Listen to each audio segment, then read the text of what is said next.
तो हम लोग रिलेटिव मोशन पढ़ रहे हैं।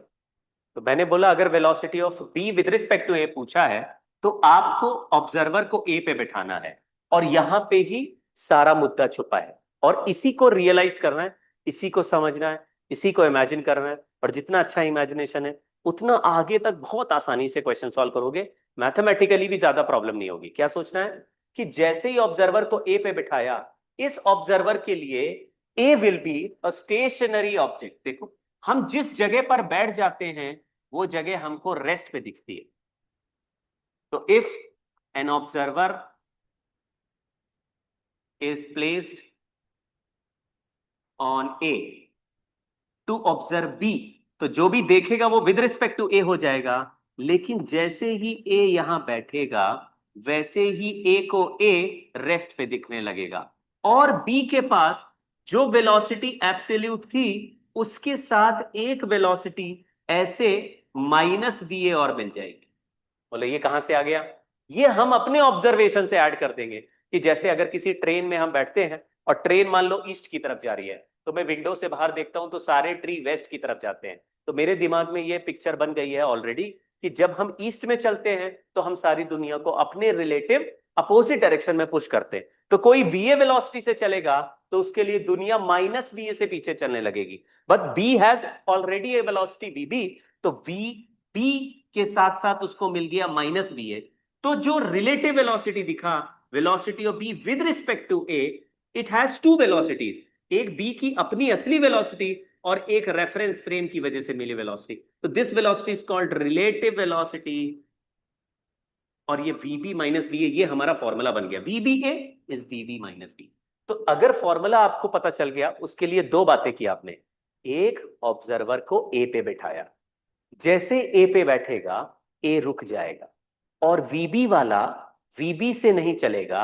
अब उसके पास दो दो वेलोसिटीज हैं, एक उसका असली वीबी और एक तुम्हारे रेफरेंस फ्रेम की वजह से उसको मिला है माइनस वी ए।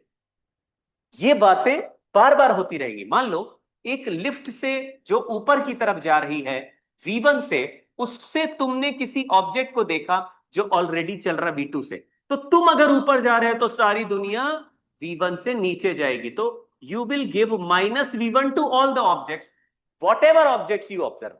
लेकिन जिसको हम देख रहे थे वो तो V2 से ऑलरेडी चल रहा था, तो V2 के साथ तुमने अपनी वजह से देखो, तुमको तुम कैसे दिखोगे, तुमको तुम रेस्ट पे दिखोगे, मतलब तुमने अपने आप को भी माइनस V1 दे दिया। तो you had V1, you gave your self minus V1, so you become zero at rest. But जो V2 है उसको भी माइनस V1। कोई अगर V3 से चल रहा है उसको भी माइनस V1, कोई अगर V4 से चल रहा है उसको भी minus V1। So everybody will get minus V1 if you are standing on a frame of velocity V1। तो आपको अपने आप को ऐसा इमेजिन करना है कि जब हम ट्रेन में बैठ जाते हैं और ट्रेन अगर वेस्ट में चले तो सारी दुनिया ईस्ट में चलती है, अगर लिफ्ट में ऊपर चले तो सारी दुनिया नीचे चलती है। तो इसका मतलब जहां पर मेरा रेफरेंस फ्रेम होता है, whatever velocity my reference frame has, I will give that velocity to any object which is moving already in the space but in opposite to my direction. तो हम जिस रेफरेंस फ्रेम में बैठे उसमें बैठने से पहले ही डिसाइड कर लो मेरी वेलोसिटी क्या है, क्योंकि बैठने के बाद तो मुझे ये रेस्ट पे दिखेगा। पहले से ही चेक कर लेंगे कि हम we are standing on a frame which is moving up, that means I have to give the same velocity moving down to everything. तो अभी ये जो रिजल्टेंट बना, it has V2 minus V1, V2 था माइनस V1। ये realisation थोड़ी देर करना है। अब यहां कुछ सवाल हैं, तो मैं जल्दी से चैप्टर को दो पार्ट में ब्रेक कर रहा हूं। एक दो क्वेश्चन 1D के करने हैं, और एक दो क्वेश्चन, तीन पार्ट हम 2D के करेंगे। ज्यादा डिफिकल्ट केसेस नहीं करेंगे आज, आज बहुत सिंपल सवाल चलेंगे। तो देखो, मान लीजिए रिलेटिव मोशन इन 1D में क्वेश्चंस कैसे होते हैं। रिलेटिव मोशन इन 1D में दो पार्टिकल एक ही डायरेक्शन में या अपोजिट डायरेक्शन में चलते हैं, और उनका मैक्सिमम सेपरेशन या मिनिमम सेपरेशन या टाइम टू क्रॉस या टाइम टू कोलाइड, इस तरह के क्वेश्चंस पूछते हैं। पास आ रहे दूर जा रहे हैं, मैं आपको फिर से बोलता हूं। If two particles are moving and separation between them is changing. और सवाल सेपरेशन का पूछा जाए या सेपरेशन देके ऐसे बोले, दो पार्टिकल चल रहे हैं, एक दूसरे से 100 मीटर दूर है, चलते चलते 50 मीटर पे कब पहुंच जाएंगे? या दो पार्टिकल चल रहे इनिशियली 50 मीटर डिस्टेंस पे, बाद में 80 मीटर पे कब हो जाएंगे? If and two particles are moving, after what time they will collide each other? Two particles are moving, after what time they will cross each other? One particle is accelerated, other particle is retarded, at what time they will collide? तो पास आ रहे हैं दूर जा रहे हैं, ऐसा सवाल है। दो पार्टिकल चलें पास दूर जाएं तो कभी भी दो को मत चलाओ। तो डोंट मूव बोथ पार्टिकल्स। दो पार्टिकल चलेंगे, सेपरेशन चलेगा, सेपरेशन बदलेगा।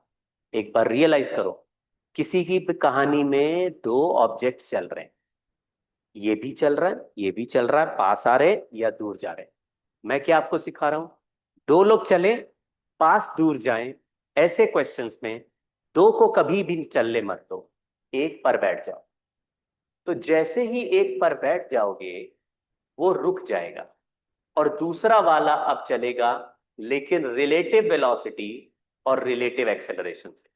रिलेटिव वेलोसिटी का फॉर्मूला वेक्टर में v1 माइनस v2 हो जाएगा अगर हम v2 वाले फ्रेम में बैठेंगे, v1 माइनस v2। अगर v1 वाले फ्रेम में बैठेंगे तो v2 माइनस v। ठीक है।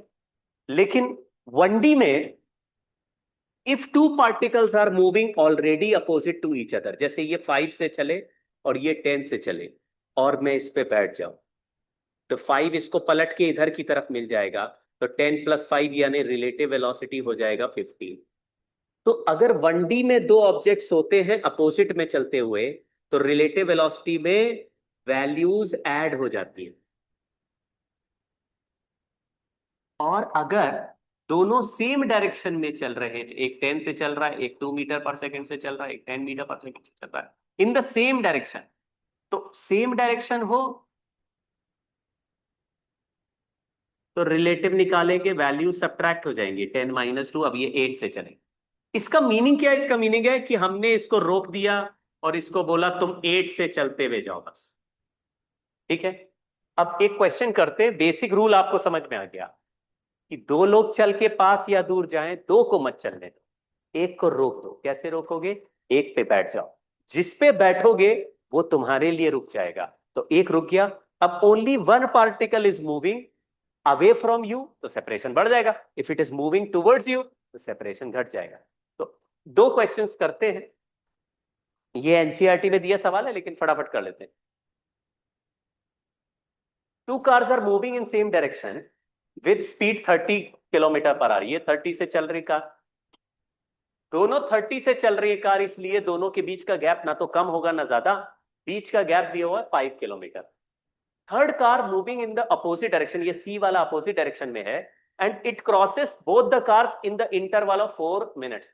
यानी कि बीच का 5 किलोमीटर पहले सी ने ए को क्रॉस किया, फिर सी ने बी को क्रॉस किया, लेकिन जब सी ने ए को क्रॉस किया तब से 4 मिनट बाद बी को क्रॉस किया। तो जब सी और बी चल रहे होंगे तो कौन सी का, दोनों कार चल रही है, सी वाली बी की तरफ आ रही है, बी वाली सी की तरफ जा रही है, तो थोड़ा डिस्टेंस सी ने कवर किया और थोड़ा डिस्टेंस बी ने कवर किया, यानी कि मोशन में बी भी चलेगा और सी भी चलेगा, तो 5 kilometre distance will be covered by both cars. लेकिन मैंने क्या बोला? अगर दो लोग चलते हैं और पास दूर आ रहे हैं तो कभी दो को मत चलाओ। तो देखो पहले फोटो में आपको ये इमेजिन करा, देखो सी चल रहा है और बी भी चल रहा है, कहीं बीच में क्रॉस हो रहे। दूसरे डायग्राम में मैंने ऑब्जर्वर को सी पर ही बैठा दिया, अब सी नहीं चलेगा, अब पहले ए क्रॉस होगा और उसके 4 मिनट्स के बाद बी क्रॉस होगा। अगर सी का वेलोसिटी वी था तो वी वाला वेलोसिटी अब हो जाएगा रेस्ट पे, वी गायब हो जाएगा, और ये 30 से चल रहा था तो इसका रिलेटिव वेलोसिटी हो जाएगा 30 plus V, because these two are already moving in opposite direction, तो वैल्यू ऐड कर देंगे।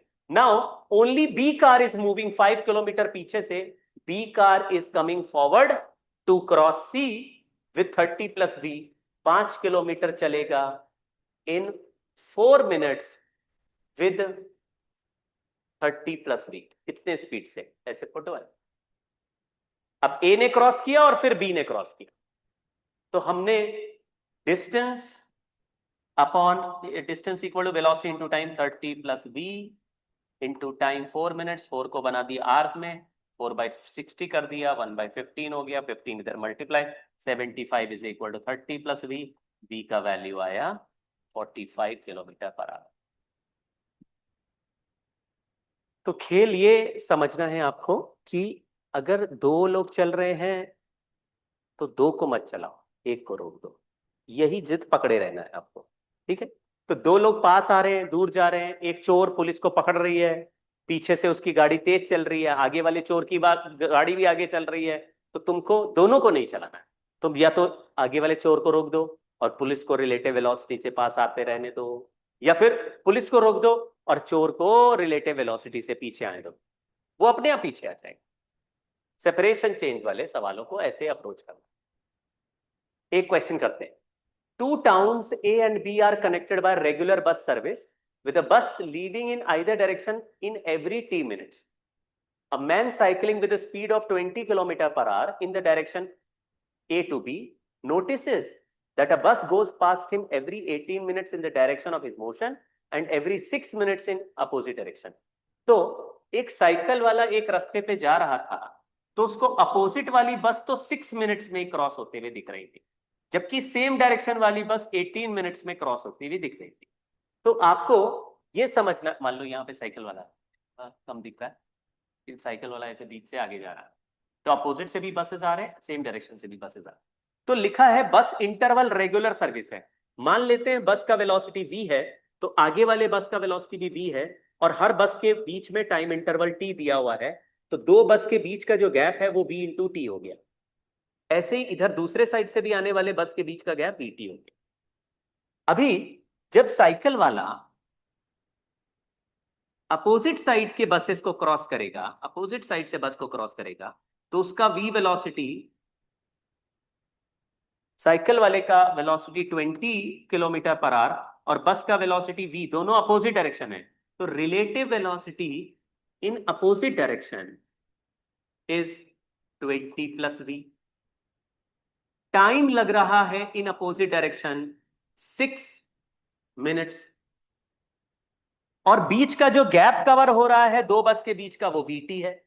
तो मतलब अगर साइकिल वाले को रोक दूं तो पीछे वाली जो एक बस क्रॉस होने के बाद वो पीछे दूसरी बस है वो vt डिस्टेंस पे है, एक बस अभी यहां है और दूसरी बस वहां दिख रही vt डिस्टेंस पे, एंड साइकिल वाला इज नॉट मूविंग अहेड, वो रुक गया है, और सामने वाली बस आ रही है v+20 से, अपोजिट है v+20 से आ रही है, और 6 मिनट में यहां आ जाएगी। दिस बस passes through vt distance behind, there is another bus but vt distance will be covered with v+20 velocity in 6 minutes। तो हम एक इक्वेशन में लिखेंगे v+20 into 6 minutes equal to vt distance। इसी तरीके से जब अपोजिट में चलेगा साइकिल वाला 20 से और बस चलेगा v से, तो रिलेटिव वेलोसिटी सेम डायरेक्शन वाला, सेम डायरेक्शन का इक्वेशन बनाए, तो बस का स्पीड v है, साइकिल का स्पीड 20 है, रिलेटिव स्पीड हो गया v-20। ऐसे में टाइम लग रहा है 18 मिनट्स, लेकिन between the buses gap is vt only. तो वी हैव टू इक्वेशंस जिसमें हमको v का वैल्यू भी निकालना है और t का वैल्यू भी निकालना है। तो अगर मैं इनको वैसे इक्वेट कर दूं, 6 से डिवाइड करके इक्वेट कर दूं, तो v-20 into 3 is equal to v+20, तो 3v-60 is equal to v+20, तो 80 इधर हो गया 2v, तो v का वैल्यू आ गया 40। यहाँ पे v को 40 लिखेंगे तो 60 by, this is 60 into 6/40, t का वैल्यू 9 मिनट्स आता है, यहाँ पे 40 लिखते हैं। तो क्वेश्चन में ज्यादा कुछ हो नहीं रहा है, लेकिन अपोजिट डायरेक्शन में चलेंगे तो ऐड करके टाइम से मल्टीप्लाई कर दो इक्वल टू सेपरेशन, इस तरह की बातें करनी है। दूसरे तरह का सवाल, तो ये हमने एक ही डायरेक्शन में चलने वाले कुछ क्वेश्चंस किए। अब मैं जरा एक दो सिचुएशन 2D की बताता हूं। Relative motion in 2D, 2 dimension में रिलेटिव मोशन के 3 तरह के सवाल होते हैं। एक question, separation between two particles changing with time. इसमें टू पार्टिकल्स होंगे, टू शिप्स होंगे, टू प्रोजेक्टाइल होंगे। Example, two projectiles. ऐसा टू प्रोजेक्टाइल एग्जाम्पल भी इसी में आ जाता है। दूसरे तरह का सवाल है रिवर बोट क्वेश्चन, और तीसरे तरह का सवाल है रेन ऑब्जर्वर यानी रेन मैन वाले सवाल। तीन तरह के एग्जाम्पल्स पे हमें फोकस करना है, उनके कुछ रिजल्ट्स है डायरेक्टली सॉल्व करना। तो रूल अभी भी वही है, सेपरेशन बिटवीन टू पार्टिकल्स का कहानी सेम है। देखो एक क्वेश्चन करते हैं, मान लो there is a particle A, ये चल रहा है 4 मीटर पर सेकेंड से, और there is a particle B already 100 metre away from A से 100 मीटर दूर है, बट ये परपेंडिकुलर डायरेक्शन में it is moving with 3 metre पर। एक है एक्स एक्सिस में, एक है वाई एक्सिस में, दोनों कांस्टेंट वेलोसिटी है। This is continuously moving with velocity 4, this is continuously moving with velocity 3। तो ये दोनों ऐसे हाइपोटेनियस बनाने लगेंगे, तो थोड़ी देर तक इनका सेपरेशन डिक्रीज होगा, और फिर आगे चलते जाएंगे, ऐसे चलते जाएंगे चलते जाएंगे, तो थोड़ी देर बाद सेपरेशन वापस इंक्रीज होगा। पहले ए वाला पास आ रहा, बी वाला ऐसे ऊपर जा रहा है, ए पास आ रहा है ऐसे, बी वाला ऊपर जा रहा है, तो बीच में सेपरेशन कम होगा। फिर ऐसे बी आगे चलता रहेगा, ए ऐसे आगे चलता रहेगा, तो कभी ना कभी सेपरेशन बढ़ने लगेगा। तो क्वेश्चन पूछा है find minimum separation and time taken to reach minimum separation. ठीक है, अब किसी भी सवाल में सेपरेशन डिक्रीज हो या इंक्रीज हो, कितना भी डिफिकल्ट सवाल हो, किसी भी डायरेक्शन में चल रहे हैं, दो प्रोजेक्टाइल के सवाल भी ऐसे बनते हैं। एक पत्थर को इधर से फेंका, एक पत्थर को इधर से फेंका, दो पत्थर ऐसे उड़ते हुए जा रहे, पूछा मिनिमम सेपरेशन बताओ। उन क्वेश्चंस को भी इसी मेथड से करना है।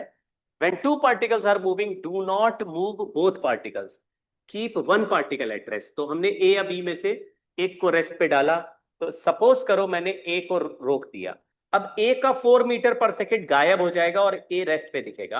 ए का 4 will be given to this object 3, ये 4 मोड़ के 3 देख, इधर ही देख। अब ये 4 से चल रहा है, 3 से चल रहा है, तो this will move with a new velocity which is called relative velocity which becomes 5, because example easier वाला लिया है मैंने, तो ये 5 से चलता नजर आएगा। लेकिन ये ना तो x में चलेगा ना y में चलेगा, अब ये उनके बीच में चलेगा। तो ये एंगल थीटा भी, ये 3 है, ये 4 है बेस में, तो थीटा 37 डिग्री होगी। So particle will move with relative velocity in a straight line at an angle theta with original direction, original separation। तो यहां से अगर सामने से B निकल के जाएगा, तो A और B का minimum separation is the perpendicular distance, और ये डिस्टेंस अगर इनिशियली R है, तो मिनिमम सेपरेशन को मैंने X बोल दिया, तो मिनिमम सेपरेशन का हमेशा आंसर R साइन थीटा हो जाएगा। थीटा क्या है? तो वो है, इफ ऐसा बोल देते, particle B moves with V relative is equal to 5, making angle theta with initial separation R।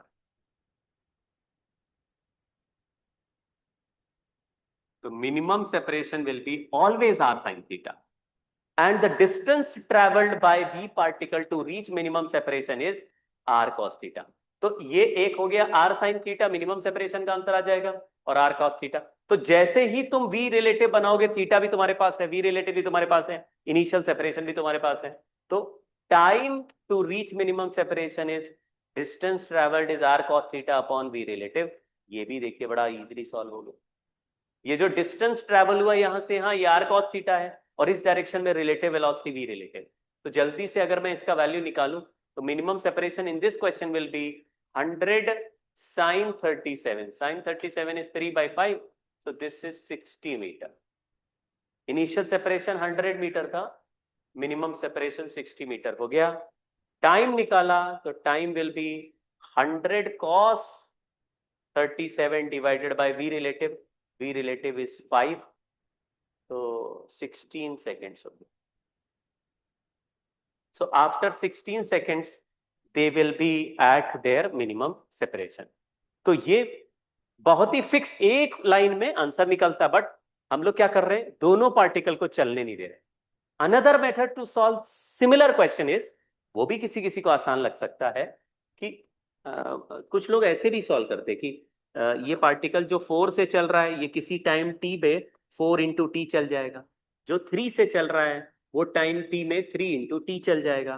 तो 4 वाला यहाँ, ए वाला यहाँ पहुंच जाएगा, बी वाला यहाँ। अब in this example we are moving both particles, तो ए और बी को ज्वाइन कर दिया, तो ये जो सेपरेशन आर मान लीजिए इस मोमेंट पे आया, तो आर स्क्वायर का वैल्यू, ये 100 माइनस 40 डिस्टेंस है, तो 100 माइनस 40 का होल स्क्वायर प्लस 3t का होल स्क्वायर। अब ये आर स्क्वायर है, तो ये जब भी मिनिमम होगा तो इसका डेरिवेटिव हम 0 कर देंगे। तो इसको टाइम के साथ निकाल के डिफरेंशिएट करके 0 करोगे तो टाइम आ जाएगा, और टाइम सॉल्व करोगे तो 16 सेकंड आ जाएगा। ऑब्वियसली जो आना होगा वही आएगा। फिर इसी फॉर्मूले में टी की जगह 16 सेकंड वापस पुट करेंगे तो मिनिमम सेपरेशन आएगा। ये भी तरीका सही है, लेकिन ये तरीका मैथमेटिकल है, और जरा भी टेढ़े मेढ़े चलेंगे तो भी इसको सॉल्व करना पड़ता है। But easier is to directly observe moving one particle moving with relative velocity rather than moving two particles in a question. तो देखो, एक पार्टिकल को हमने फेंका 10 मीटर पर सेकंड से 37 डिग्री पे, दूसरे पार्टिकल को फेंका हमने 5√2 मीटर पर सेकंड से 45 डिग्री पर, और दोनों के बीच का इनिशियल सेपरेशन है 60 मीटर। क्वेश्चन पूछा find minimum separation between them. जरा बताओ आंसर क्या है। क्योंकि दो पार्टिकल अंडर ग्रेविटी फेंके गए हैं, प्रोजेक्टाइल्स हैं, तो रिलेटिव एक्सेलरेशन हमेशा 0 हो जाए, क्योंकि जितना अंडर ग्रेविटी एक्सेलरेशन डाउनवर्ड इसको मिलेगा उतने इसको रिलेटिव एक्सेलरेशन। वेलोसिटी में हमने पहले ही कंपोनेंट कर दिए, तो ये 8 हो गया, ये 6 हो गया। तो फिर मैंने रिलेटिव वेलोसिटी लिया, तो वर्टिकल में वेलोसिटी 1 मीटर पर इस पे बैठ जाती है, तो वर्टिकल में इसको मिलेगा 1 मीटर पर सेकेंड, और हॉरिजॉन्टल में मिल जाएगा 13 मीटर पर सेकेंड। तो ये ऐसे एंगल पे चलेगा जिसका tan theta 1/13, tan theta is 1/13। बहुत अच्छा आंसर तो नहीं है, बट इससे साइन थीटा हम कुछ बनाने का, √1/√170। अब मेरा initial separation was given as 60 metre, इससे परपेंडिकुलर ड्रॉप करोगे तो minimum separation is 60 sin theta, which is 60 1/√170।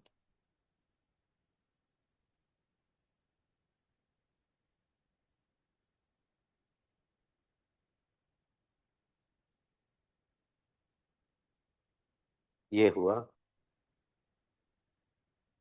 Process. तो देखो भाई, दो पार्टिकल प्रोजेक्टाइल में हो। अच्छा, अगर कोई सवाल ऐसा बोल दे कि ऐसी कोई कंडीशन बताओ जिससे दो पार्टिकल आपस में टकरा जाए, तो इसका मतलब है एक पार्टिकल से देखने पर दूसरे पार्टिकल का वेलोसिटी हमेशा फर्स्ट पार्टिकल की तरफ आएगा। जैसे कोई बोलता है कि यहां पे कितने एंगल पे चलाना चाहिए जिससे कि ये दोनों पार्टिकल आपस में टकराएं, तो ऐसे सिचुएशन में अगर इसका वर्टिकल वेलोसिटी 5 है तो इसका वर्टिकल वेलोसिटी भी 5 ही होना चाहिए, सो दैट वर्टिकल का रिलेटिव वेलोसिटी 0 हो जाए। इसका मतलब है अगर यहां पे ऐसा पूछा जाए at what angle theta this particle must be move so that they both collide, तो ये 5 है, ये 5 है, ये 8 है, एंड अब ये 8 नहीं है, ये 10 cos थीटा है एंड 10 sin थीटा है। तो आप 10 sin थीटा को 5 के इक्वल कर देंगे तो वर्टिकल वेलोसिटी गायब हो जाएगी। तो रिलेटिव वेलोसिटी से ये दोनों ये ऐसे आके यहाँ पे टकरा जाएगा, because this particle is not moving, यहाँ पे तो हम बैठ ही गए। तो रिलेटिव मोशन में आपको रिलेटिव वेलोसिटी उसी लाइन के अलोंग ले लेनी है जिस लाइन पे सेपरेशन। ऐसे दो प्रोजेक्टाइल का क्वेश्चन बड़ा फेमस भी होता है, आपने देखा भी होगा, ऐसा जेई में भी पूछा गया है। एक 10 मीटर की बिल्डिंग से और एक 20 मीटर की बिल्डिंग से दो पत्थर फेंके। एक पत्थर को ऐसा फेंका है आई थिंक 60 डिग्री पर किसी पे,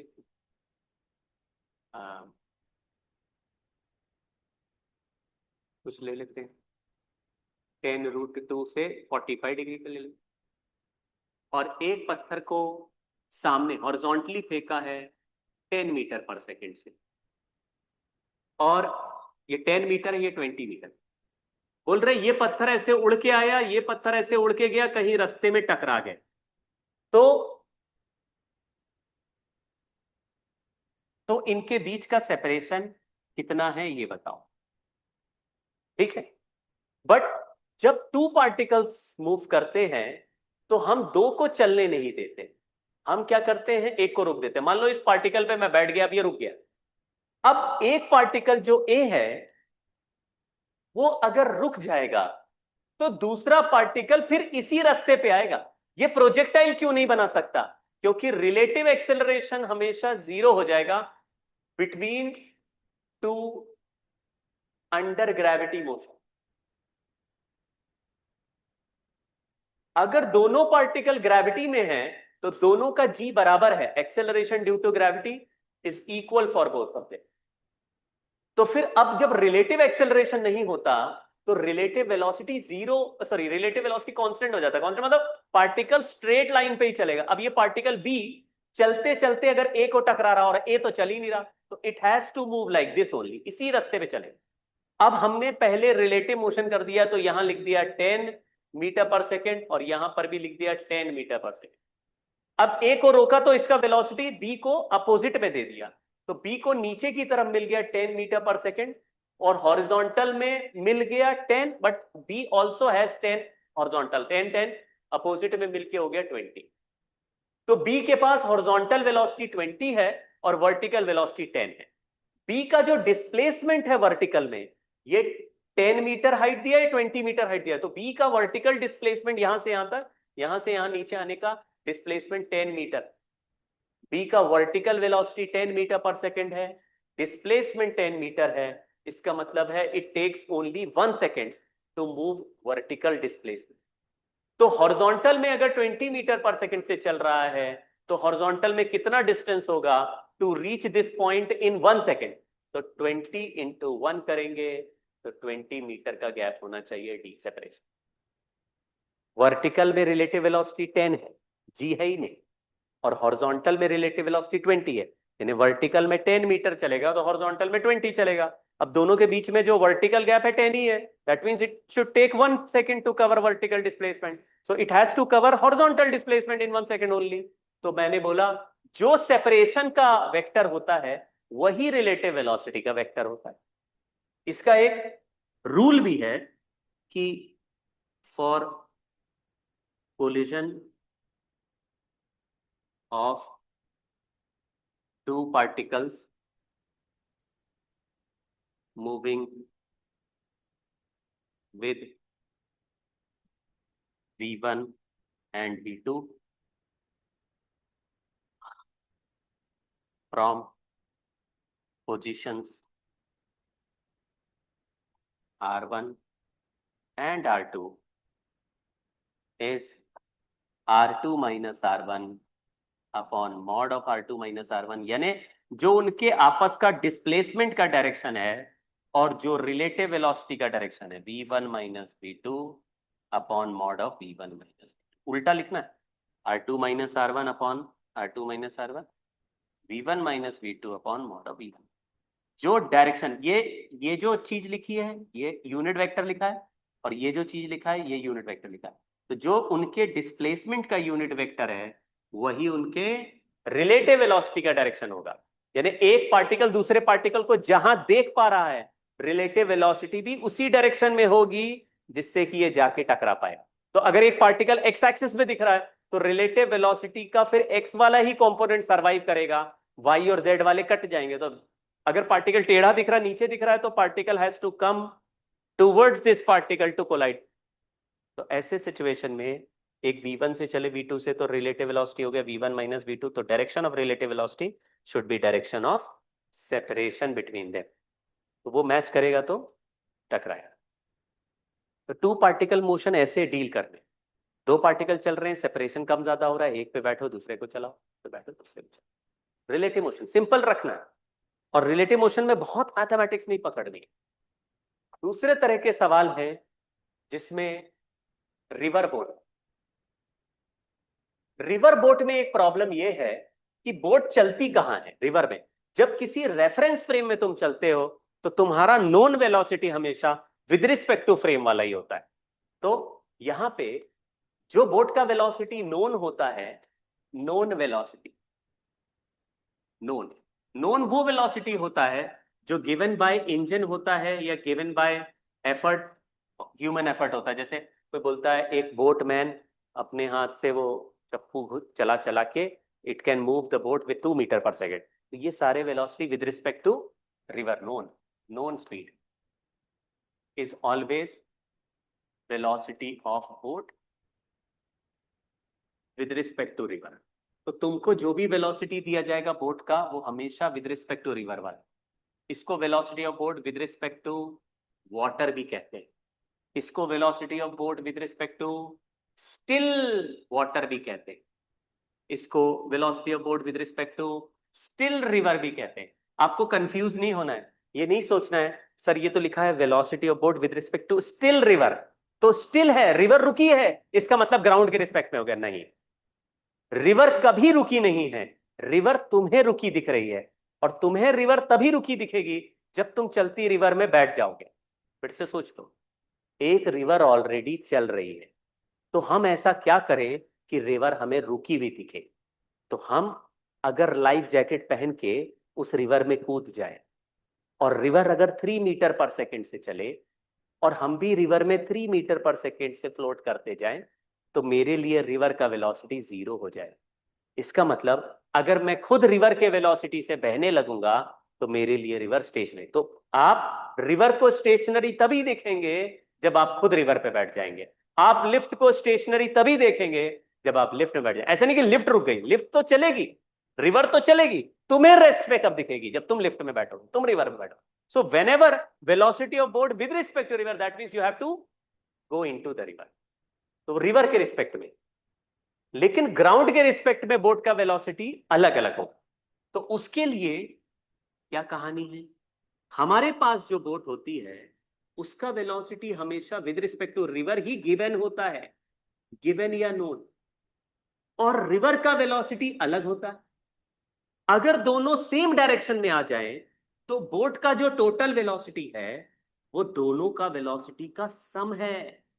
अब यहां रिलेटिव मोशन निकाल नहीं रहे, रिलेटिव वेलोसिटी गिवन है, उसमें रिवर का वेलोसिटी ऐड कर रहे हैं। रिलेटिव वेलोसिटी गिवन है, तो अगर किसी बोट को खरीद के बिना चलाए रिवर में रख दो, बोट को खरीद के बिना चलाए रिवर में रख दीजिए, तो बोट को अपने आप रिवर का वेलोसिटी मिल जाएगा। That means boat will always have velocity of river even if it is not moving.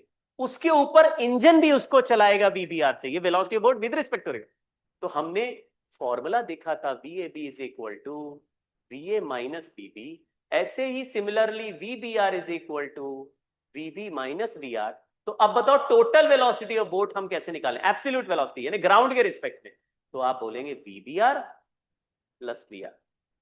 तो इसको लॉजिक समझना कि जब रिवर में तुम बोट को रखते हो और इंजन उसको चलाता है, तो इंजन जो स्पीड दे रहा है वो वेलोसिटी ऑफ बोट नहीं है, वो velocity of boat on the river है।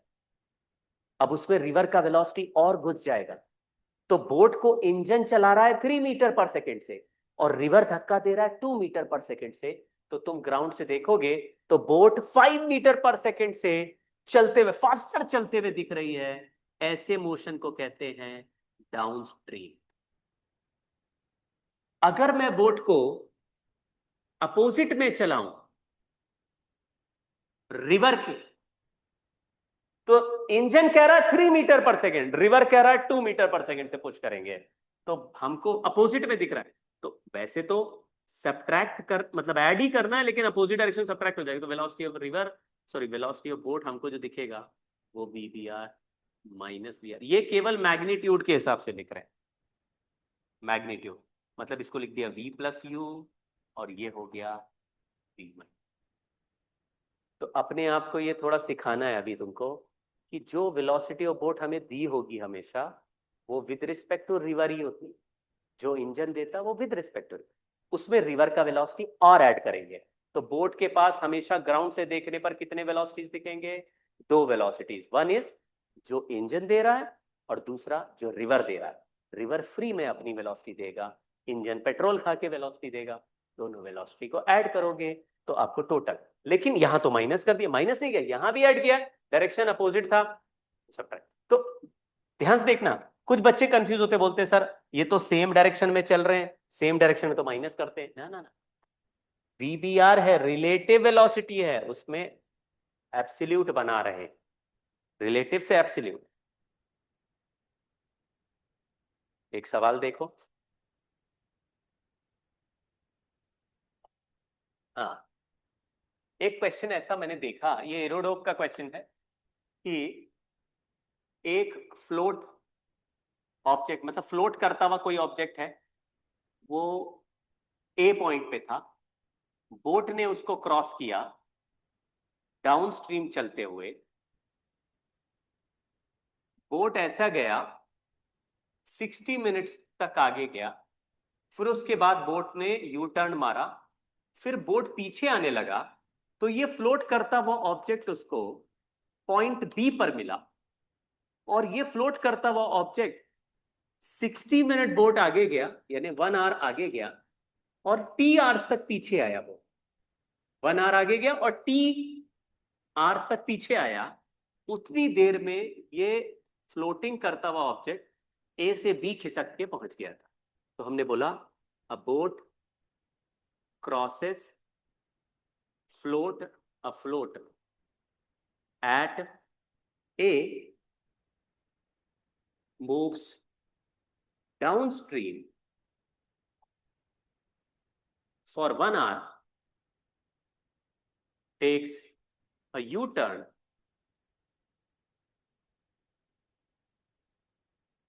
and again crosses the float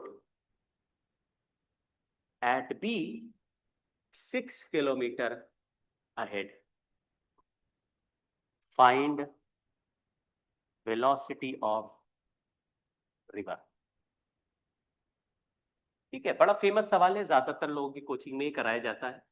6 kilometre per our, 6 kilometre आगे चला गया, लेकिन बोट को 1 आवर आगे जाने में लगा और टी आवर्स पीछे आने में लगा, यानी टोटल टाइम ऑफ मोशन है 1 प्लस टी।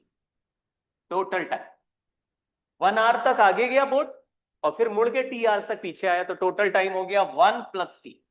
उतनी देर में ये फ्लोट खिसक के 6 किलोमीटर चला गया, तो फ्लोट आगे जा रहा है क्योंकि रिवर आगे धक्का दे रहा है, तो हमने रिवर के वेलोसिटी को u मान लिया है। तो u into 1 plus T is equal to 6, ये एक इक्वेशन हो गया। अब जब डाउन स्ट्रीम बोट चलेगा तो उसका वेलोसिटी v प्लस यू लिख देंगे, अपस्ट्रीम बोट चलेगा तो उसका वेलोसिटी v माइनस यू कर देंगे, रिवर का वेलोसिटी माइनस हो जाएगा। अपस्ट्रीम में रिवर पीछे धक्का देता, बोट आगे चलता, v माइनस यू। डाउनस्ट्रीम में v plus you. v plus you चलने का टाइम है 1 आवर और v माइनस यू चलने का टाइम है t आवर्स। दोनों डिस्टेंस का डिफरेंस है 6 किलोमीटर। तो हमने एक इक्वेशन बनाया, v plus U into 1 minus v minus U into t is equal to 6।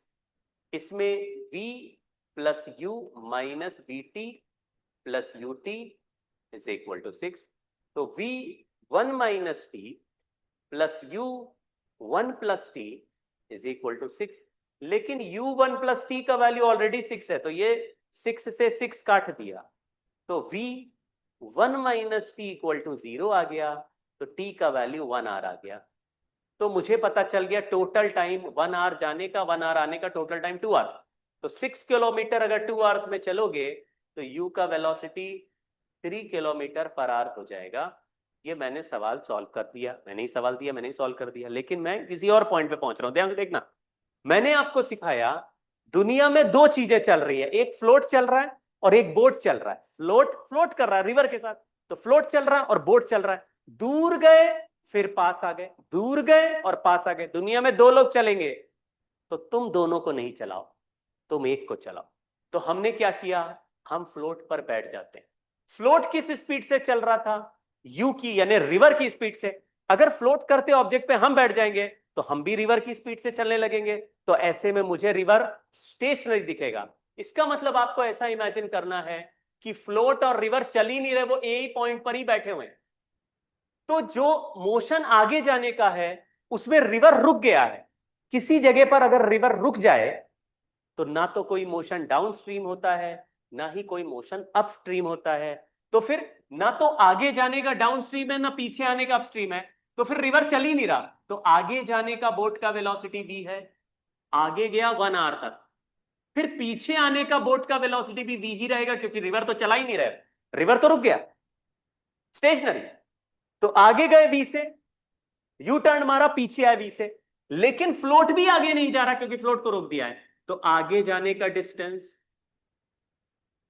Equal to पीछे आने का डिस्टेंस, आगे जाने का स्पीड इक्वल टू पीछे आने की स्पीड। तो लॉजिकली जब दोनों डिस्टेंस सेम है और दोनों स्पीड सेम है तो दोनों टाइम भी सेम होंगे। तो अगर हम फ्लोट पे बैठ जाते तो मुझे लॉजिकली पता चल जाता कि एक बोट अगर मुझसे दूर जा रही है और हम चल नहीं रहे, और जिस स्पीड से जा रही है उसी स्पीड से यू टर्न मार के आएगी, तो जितना टाइम उसको जाने में लगेगा उतना टाइम आने में लगेगा। यानी कि जाने का टाइम 1 आवर है तो आने का भी 1 आवर, यानी total time of motion logically 2 hours हो गया। फिर इस सवाल में u इंटू 2 आवर्स से 6, directly answer 3 kilometre per our लिख सकते थे अगर हम फ्लोट पर बैठ जाते। तो एक तरीका है ग्राउंड से देखो, एक चल रहा है उसको चलाओ, दूसरा चल रहा है उसको चलाओ, दोनों के मोशन को सब्ट्रैक्ट ऐड करो, सेपरेशन निकालो, सॉल्व करो।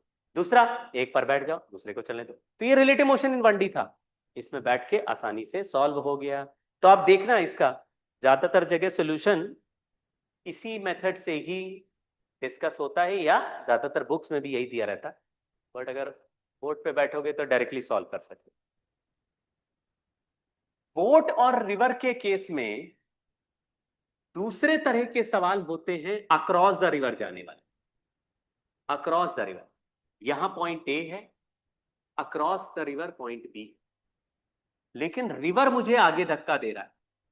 तो मेरे बोट के पास, बोट हैज टू वेलोसिटीज, हमेशा दो हैं विद रिस्पेक्ट टू ग्राउंड। एक वीबीआर है, डायरेक्शन इज माय चॉइस। हम बोट को किधर चलाएं, मेरी मर्जी, किधर भी चलाएं। एक यू है, यू का डायरेक्शन अलोंग द रिवर ही है, अलोंग द फ्लो। तो मान लो रिवर आगे राइट में मूव कर रहा है, बोट को अगर ए पे रखा तो उसको रिवर का वेलोसिटी तो आगे ही मिलेगा। बट हम बोट को किधर चला सकते हैं, हम 0 से 180 के बीच में बोट को कहीं भी चला सकते हैं। तो मेरे पास इतना स्पेक्ट्रम है बोट को चलाने का, मेरी मर्जी है हम किधर भी चलाएं। तो इसमें क्वेश्चन के लॉजिक से डिसाइड करना होता है कि किधर चला। So we have two vectors, one vector का डायरेक्शन फिक्स है और दूसरे वेक्टर का डायरेक्शन हम ऐसा चूज करेंगे कि इन दोनों को मिला के रिजल्टेंट वेक्टर उधर आए जिधर मुझे पहुंचना है। जैसे किसी ने कहा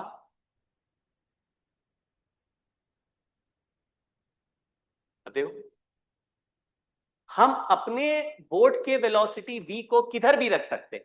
मैंने ऐसे टेढ़ा चला दिया, रिवर आगे धक्का दे रहा है u से, हमने एंगल थीटा पे चला दिया, तो एक कंपोनेंट हो गया v cos थीटा और एक कंपोनेंट हो गया v sin थीटा। एक लाइन को बोल दिया x एक्सिस, रिवर को बोल दिया y axis, width of river को। तो x एक्सिस में टोटल वेलोसिटी, रिवर आगे कह रहा है u से जाओ, आगे खिसक जाओ, हमारी बोट कह रही है हम पीछे जाएंगे v sin थीटा से। तो रिवर और बोट में लड़ाई चल रही है इधर, तो u minus v sine theta, जबकि सामने वाले डायरेक्शन में जो y वेलोसिटी है वो आ गई v cos थीटा। अगर रिवर का विड्थ d दिया है तो time to cross the river d by v cos theta. तो किसी ने ऐसे सवाल ही दे दिया कि हम बोट को 30 डिग्री पे चलाते हैं तो हम कहां पहुंचेंगे। तो देखो कहानी ऐसे है, बोट रिवर सामने है, मतलब अक्रॉस द रिवर वाला डायरेक्शन सामने है, और हम बोट को ऐसे टेढ़ा चला रहे हैं, हम मुंह उस तरफ देखेंगे और रिवर चलेगी उस तरफ और खिसकेगी कहीं और, मतलब direction of river movement, sorry boat का मूवमेंट का डायरेक्शन अलग रखेंगे और बोट चलेगी कहीं और, क्योंकि रिवर अपने डायरेक्शन में उसको पुश करता जाएगा। तो मतलब देखने में थोड़ा वियर्ड लगता है कि आप कह रहे हैं हम उस तरफ चला रहे हैं बोट को और जा रही है बोट कहीं और, क्योंकि रिवर भी उसको पुश करेगा। So we are heading this, मतलब इस मुंह इस तरफ है हमारा, ऐसे चल रहे हैं कि इधर पहुंच जाए, लेकिन रिवर आगे धक्का देगा तो हो सकता है हम यहां पहुंच जाए, यहां पहुंच जाए, सामने पहुंच जाए, कहीं और पहुंच जाए, बेस्ड ऑन द वैल्यूज। तो मान लो कि मैं खिसकते खिसकते यहां पहुंच गया, तो बी पॉइंट से जितना आगे खिसक गया उसको बोलते हैं ड्रिफ्ट अलोंग द रिवर। अगर बी पॉइंट के लेफ्ट में पहुंच जाता तो बोलते हैं drift against the river, drift along the river. तो इसका मतलब है अलोंग द रिवर वाला वेलोसिटी ज्यादा है और अपोज करने वाला वेलोसिटी कम है। अगेंस्ट द रिवर जा रहे होते तो अगेंस्ट वाला वेलोसिटी ज्यादा होता और u कम होता। तो drift is equal to velocity into time, velocity को लिखा u minus v sine theta into d by v cos theta, drift आ गया। तो इसमें अलग अलग एग्जाम्पल बनते हैं, 3 फेमस केस बनते। एक सवाल में बोलता है सामने पहुंचने की कंडीशन बताओ, तो टाइम पूछता है और ड्रिफ्ट 0 करना होता है। दूसरे पे बोलता है टाइम मिनिमम लगे और ड्रिफ्ट चाहे जितना भी हो। तो ये केसेस जो है फटाफट देख लेते हैं, 2 केसेस। अगर to reach exactly opposite point B, to reach exactly opposite point B, तो रिवर मुझे कह रहा है तुम बी के राइट में जाओगे, तो हमने बोट को चलाया ऐसा लेफ्ट में कि इसका v sine theta is completely cancelling river का वेलोसिटी हो। रिवर कह रहा है सामने जाओ, बोट कह रहा पीछे चलेंगे, दोनों बराबर हो। तो इक्वेशन क्या बन गया, v sine theta equal to u sine theta equal to u by v। तो ऐसे में ड्रिफ्ट हो गया 0, मतलब हम सीधा ये दोनों वेलोसिटी कट गए तो हम इसी के अलोंग चलते जाएं। तो ये एक जनरल रूल है, इसको पकड़ना। if we have to move along a specific line, specific line AB, जिस लाइन के अलोंग चलना है उस लाइन पर कंपोनेंट बचाने हैं, then components of velocity becomes 0 perpendicular to line AB। जिस पे चलना है उस पे चलो, उसके परपेंडिकुलर वाले कंपोनेंट 0 कर दो। तो मैंने AB के साथ थीटा एंगल बनाते हुए वेलोसिटी रखी अपोजिट में, और एक कंपोनेंट जो AB पे है वो रहेगा और दूसरा कंपोनेंट जो AB के परपेंडिकुलर है वो रिवर के वेलोसिटी के परपेंडिकुलर टू AB वाले कंपोनेंट से कैंसिल हो जाए। ठीक, तो मतलब कि हम V से ऐसे जा रहे हैं, ये V है, और रिवर ने मुझे आगे धक्का दे दिया U, तो हमारा नेट वेलोसिटी इस तरफ दिखेगा under root of v square minus u square. तो अब जो सामने जाने का वेलोसिटी है वो ये है और d डिस्टेंस दिया है, तो टाइम लगेगा d upon under root of v square minus u square. ये 2 रिजल्ट बहुत अच्छे हैं। एक, अगर अपोजिट पॉइंट पहुंचना है तो sine theta u by V होगा और time d upon under root of V square minus U square. ऐसे में ड्रिफ्ट 0 है लेकिन टाइम ज्यादा लग रहा है, ड्रिफ्ट कम लग रहा है, टाइम बढ़ गया। इसका उल्टा एग्जाम्पल करें, मतलब अगर कोई कहे कि हमें पी पर नहीं पहुंचना है लेकिन time to cross the river minimum रखना है। हमने कहा थीटा एंगल पे चलो, यहां वी कॉस थीटा हो गया, यहां वी साइन थीटा हो गया, यहां यू हो गया। तो टाइम का फॉर्मूला है D by V cos theta.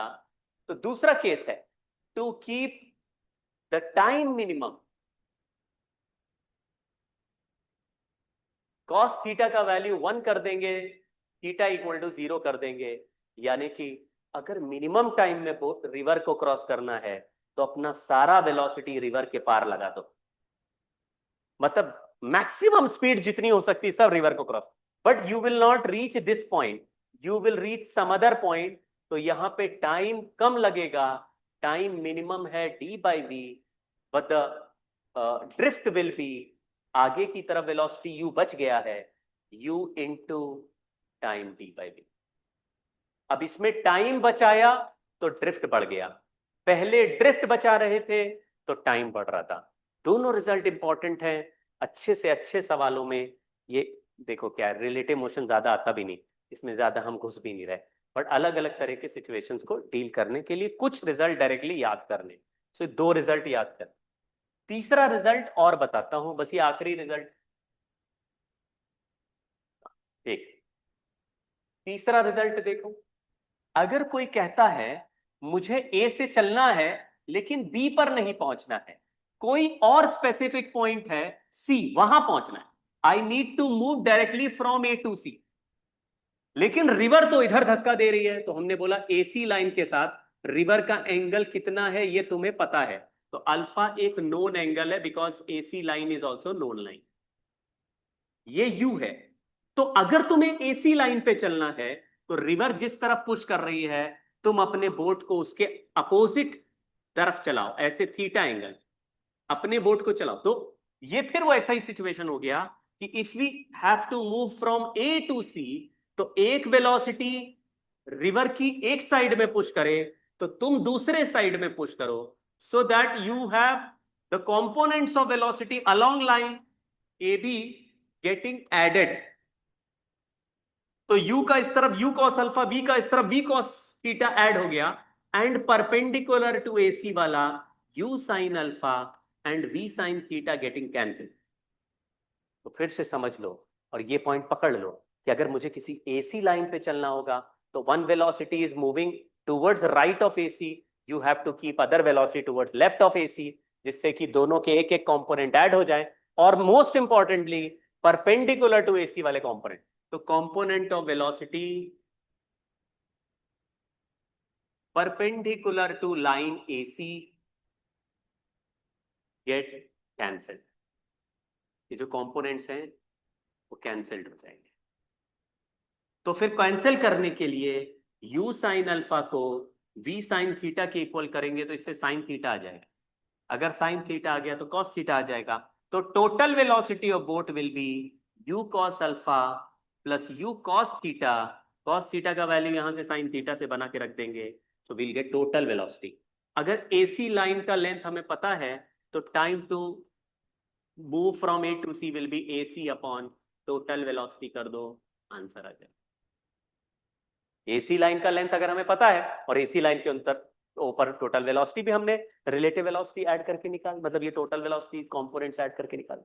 तो देखो रिवर वाले केस उल्टे हैं, रिवर में जो बोट होती है उसका रिलेटिव वेलोसिटी दिया जाता है और आपको टोटल वेलोसिटी ग्राउंड के रिस्पेक्ट में निकाल के सॉल्व करना है, वहां उल्टा है।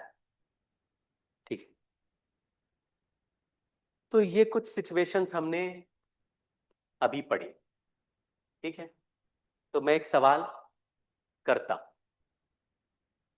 हाँ, एक क्वेश्चन करते हैं। लिखा है, ये रोडोप का क्वेश्चन, ये ए पॉइंट है, ये बी पॉइंट,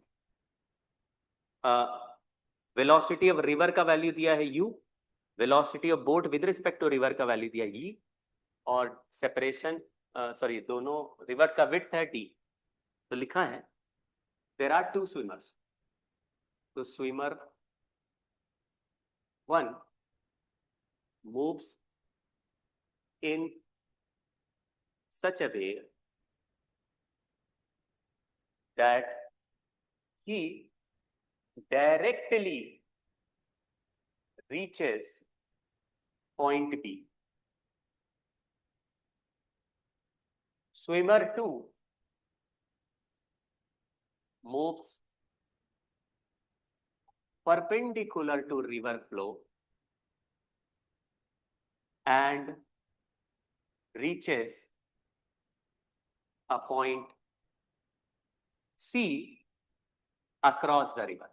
उसने परपेंडिकुलर चलना स्टार्ट किया, यानी मिनिमम टाइम में क्रॉस करेगा, लेकिन across the river point C पे पहुंच गया. Then he starts running from C to B to reach B in the same time as swimmer 1. दोनों एक साथ स्टार्ट करते हैं मोशन को, लेकिन स्विमर 1 ऐसे चलता है कि वो डायरेक्टली चुक चुक चुक चुक चुक चुक चुक चुक डायरेक्टली बी पे पहुंच जाए, और दूसरा स्विमर परपेंडिकुलर चलता है लेकिन वो यहां पहुंच जाता है. यहां पहुंचने के बाद भागता है, और भागने पर वो तैर के और भाग के बी पे जितना टोटल टाइम में पहुंचता है, उतने ही देर में swimmer directly A to B पहुंचा. तो वेलोसिटी ऑफ रनिंग बताना है, velocity of running of swimmer 2. Obviously swimmer 2 तो उसका नाम है, जब वो जमीन पे भागने लगेगा तो वो रनर हो जाएगा. तो स्विमर 2 जो बंदा है जो क्रॉस द रिवर फ्लोट किया, उसका बताना है. तो जरा ट्राई करो.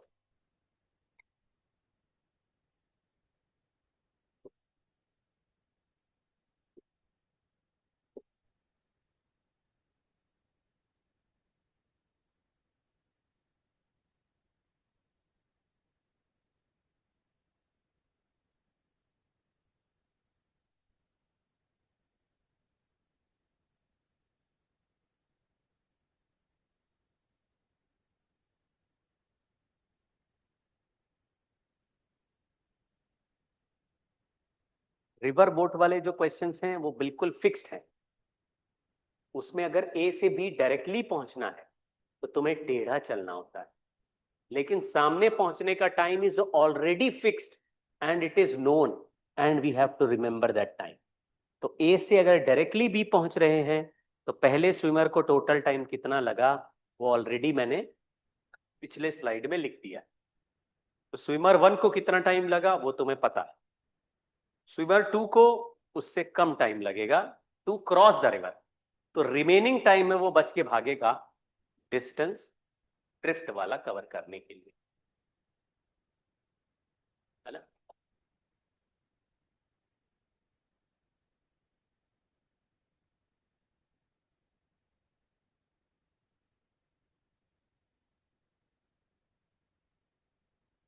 ये स्विमर 1 है.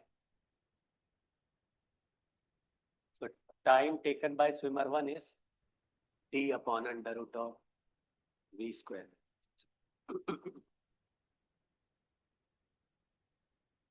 Swimmer 2. स्विमर 2 सामने चलता है लेकिन रिवर तो आगे पुश कर देता है. तो this person reaches another points. तो ये जो सी पॉइंट है यहां तक पहुंचने में टाइम वही लगेगा जो मिनिमम टाइम, और सामने वाला वेलोसिटी v है और ये सामने वाला डिस्टेंस d है. तो time to cross from a to c is d by v, which is lesser time than this time. इससे कम टाइम लगा. तो जितना बचा टाइम है उसमें ये भाग रहा है.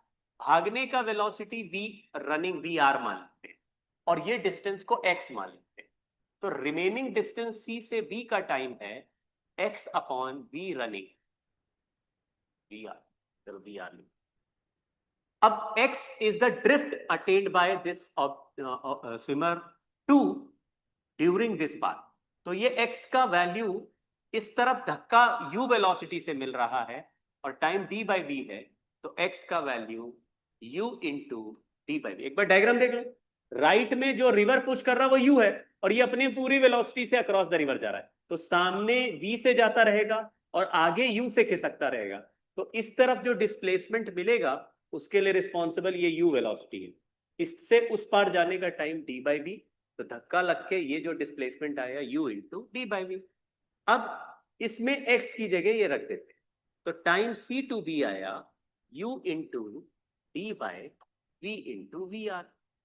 बट लिखा है टोटल टाइम सेम है, यानी ए टू सी जाके और सी टू बी पहुंचने का टाइम वही है जो डायरेक्टली ए टू बी पहुंचने का टाइम। तो D upon under root of V square minus U square equal to D by V plus U D by V to V R. अब इस क्वेश्चन में हमको वी आर का value निकालना है, तो मैं डी अपॉन वी इंटू, नहीं डी तो कैंसिल हो गया, 1 सर वो D by V into root V इसको माइनस यूज करनी होगा क्या? D upon V into root V square minus U square, why. क्योंकि वी कॉस थीटा होता है ना। हाँ तो देखो ना, अगर मैंने ऐसे चलाया v से और ये है u, तो यहाँ पे cos थीटा का वैल्यू बताओ क्या है।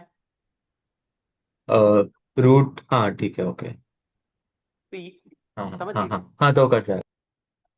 तो cos theta is base upon under root of V square minus U square upon V. तो टाइम होता है D by V cos theta, तो वी कॉस थीटा की जगह ही पूरा आ गया D by under root of V square V cos theta. ठीक है, तो हमारा आंसर कुछ बन पा रहा है, कहाँ गया, हम कहाँ लिख रहे थे। हाँ, u upon v into V R is equal to 1 upon under root of V square minus U square minus 1 upon v।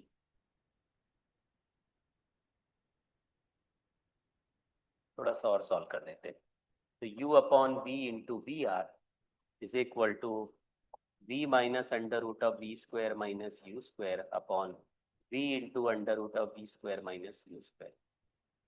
फिर मैं क्रॉस मल्टीप्लाई करके वी आर बस कैलकुलेट करता हूँ, तो V R is equal to, इसको ऊपर भेज देते हैं और उसको नीचे, तो u into V into under root of V square minus U square upon V into V minus under root of V square. May be ये वैल्यूज दिए रहते तो आसानी से थोड़ा और बेटर सॉल्व हो जाता है, बट अभी भी आंसर तो आ ही गया हमारा, रनिंग वेलोसिटी आते हैं।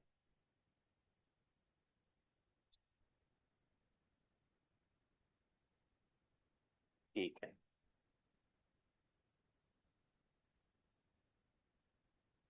तो डाउनस्ट्रीम अपस्ट्रीम के क्वेश्चंस अलग हैं। अक्रॉस द रिवर जाते समय बोट को दो वेलोसिटीज दे दो, रिवर का वेलोसिटी रिवर के अलोंग अलग से दे दो, और जो भी बोट को चला रहे हो जिस एंगल पे, वो या तो क्वेश्चन में दिया होगा या इनमें से ही कोई कंडीशन दी होगी। There are 3 condition we solve. Directly B पे पहुंचने की कंडीशन, मिनिमम टाइम पे क्रॉस करके कहीं और पहुंच जाएंगे वो कंडीशन, और किसी स्पेसिफिक पॉइंट पे जाने की कंडीशन, कि बी पे नहीं जाना लेकिन we have to reach some other point across the river, तो थोड़ा टेढ़ा है उस पॉइंट पे जाना है। तो एसी लाइन जो ड्रॉ किया, एक रिवर एक साइड है, अपने बोट को दूसरे साइड रखो, जिससे कि दोनों का component along line AC add हो जाए, perpendicular to line AC cancel हो जाए। इस तरह का सिचुएशन हमने कर लिया, अब और नहीं करेंगे। तो रिवर बोट वाले, आप जैसे आपके कोचिंग में अगर रिवर बोट के एग्जाम्पल कराए गए हैं या रिवर बोट के और क्वेश्चन असाइनमेंट में हैं, तो उनको एक बार ट्राई कर लो, और उनमें जो डाउट है रिवर बोट में और नॉर्मल रिलेटिव मोशन के कोई भी सवाल में, उनको कर लो। और हाँ, एक बस 2 मिनट और हम लोग अगर रेन ऑब्जर्वर वाला करें, तो रेन ऑब्जर्वर वाले सवाल बहुत इजी होते हैं। इसमें आपको 2 मेथड्स अप्लाई करने, 2 मेथड्स में पहला मेथड है ड्रॉ वेक्टर ट्राइंगल। हमेशा ट्राइंगल पहले बनाओ, क्योंकि ज्यादातर क्वेश्चंस मैंने देखे हैं उसमें एक आदमी हॉरिजॉन्टल में भाग रहा होता है, और रेन ड्रॉप्स या तो किसी एंगल पे फॉल होते हुए दिखते हैं या वर्टिकल में फॉल होते हुए दिखते हैं।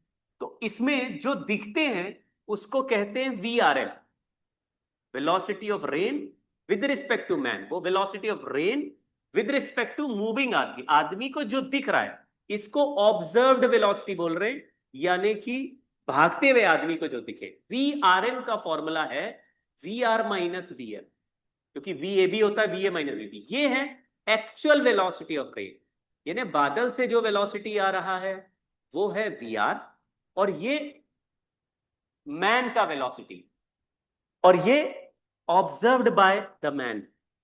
तो आप समझना, जब बारिश हो रही है तो एक बारिश का असली वेलोसिटी है जो ग्राउंड पे रुकने को दिखता, बादल वहीं गिरा रहा है, लेकिन एक चलते हुए आदमी को दिखेगा तो उसको रेन ड्रॉप्स किसी और एंगल पे आते हुए दिखेंगे। तो आपके पास तीन वेलोसिटीज हैं, एक मैन का वेलोसिटी, एक रेन का असली वेलोसिटी, और एक रेन का मैन के रिस्पेक्टिव वेलोसिटी। तो अगर ट्राइंगल में दो वेलोसिटी दे दे, जैसे बोला man is moving with 10 kilometre per our, he observes raindrops falling at 30 degree with vertical,